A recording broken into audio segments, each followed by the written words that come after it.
আচ্ছা বলুন তো, দিল্লি চলো কে ডাক দিয়েছিলেন? স্যার, নেতাজি সুভাষচন্দ্র বোস। বাহ বাহ, খুব ভালো। আচ্ছা, একজন দেশপ্রেমিকের নাম বলুন তো। অনেকেই তো আছে, যেমন মহাত্মা গান্ধী। বাহ বাহ, খুব সুন্দর। আচ্ছা বলুন তো, ভারত কবে স্বাধীন হয়? স্যার, ভারত 1942 সালে স্বাধীন হব হব করতে করতে শেষে 1947 সালের 15 আগস্ট স্বাধীন হয়। খুব সুন্দর। এটাই লাস্ট প্রশ্ন। বলুন তো, আকাশে কতগুলো তারা আছে? স্যার, এখনো সেটা জানা যায়নি, তবে বিজ্ঞানীরা এটা নিয়ে গবেষণা করছে। এবার আপনি আসতে পারেন।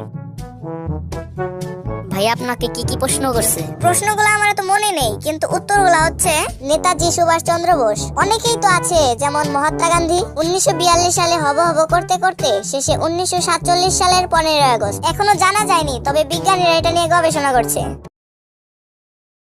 আপনার নাম কি? নেতাজি সুভাষচন্দ্র বোস। আপনার বাবার নাম কি? অনেকেই তো আছে, যেমন মহাত্মা গান্ধী। আপনার কবে জন্ম হয়েছে? 1942 সালে হব হব করতে করতে শেষে 1947 সালের 15 আগস্ট। আপনি কি পাগল হয়ে গেছেন? এখনো জানা যায়নি, তবে এটা নিয়ে বিজ্ঞানীরা গবেষণা করছে।